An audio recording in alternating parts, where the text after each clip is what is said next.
ఇప్పుడు 16 వార్డులు ఉన్నాయి. 16కి 16 మేము కొట్టబోతున్నాం. అందులో ఎటువంటి అనుమానం లేదు. చైర్మన్ సీట్ అయితే మాదే.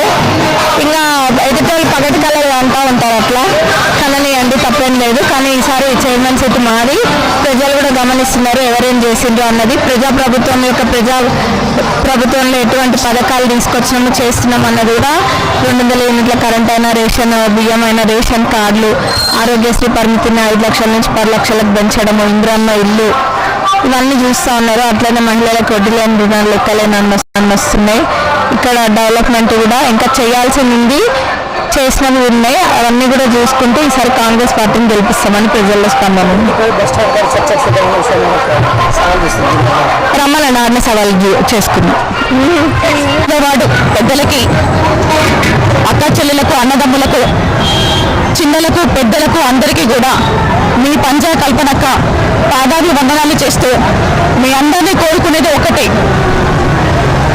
మీ పంజా కల్పనక్క వ్యక్తిత్వం ఎలాంటిది, ఒక టీచర్ వృత్తి నుంచి వచ్చినటువంటి వ్యక్తిని. మా తాతగారు దాసరి మల్లయ్య గారు ప్రజాసేవ కోసం ఆయన ఎంత దూరమైనా కూడా ఎవరినైనా కూడా ఎదిరించి పోరాటం చేసే దమ్మున్న లీడర్. ఆ లీడర్ లక్షణాలతో ప్రజాసేవ చేయడానికి 2 లక్షల ఉద్యోగాన్ని సైతం లెక్క చేయకుండా ప్రజల మధ్యకు వచ్చాను.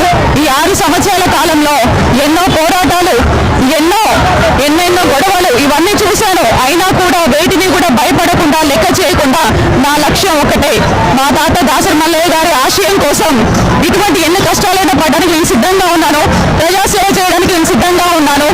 ప్రజలే నా లక్ష్యం, ప్రజాసేవే నా ధ్యేయం. ఈరోజు 9వ వార్డులో చాలా సమస్యలు ఉన్నాయి. నా అక్క చెల్లెలందరికీ కూడా ఖచ్చితంగా ఇంద్రమ్మ ఇల్లు, పెన్షన్లు, అదేవిధంగా అభివృద్ధి విషయంలో కమ్యూనిటీ హాల్స్ కానీ అవన్నీ కూడా నేను ఎమ్మెల్యే మేడం గారి దృష్టికి తీసుకెళ్లడం జరిగింది. ఖచ్చితంగా వాళ్ళ మనసులో ఒప్పించి వాళ్ళు ఆదరించి నన్ను ఆశీర్వదిస్తారనే నమ్మకం, విశ్వాసం నాకుంది.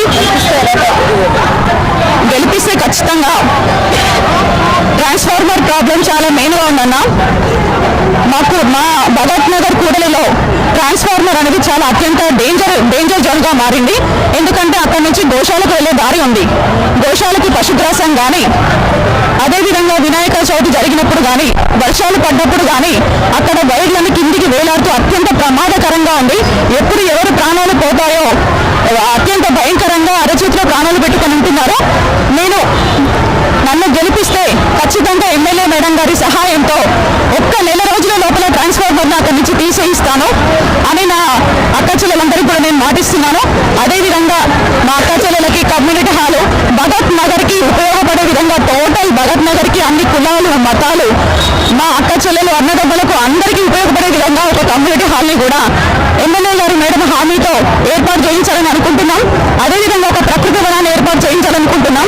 అదేవిధంగా డ్రైనేజీ సమస్య, మంచినీటి సమస్య, దాంతోపాటు ఈ ప్రకృతి వనంలో పిల్లలు ఆడుకోవడానికి కానీ, పెద్దలు వాకింగ్ చేయడానికి కానీ ఆ విధంగా ఉండే విధంగా ఏర్పాటు చేయాలని అనుకుంటున్నామన్నా.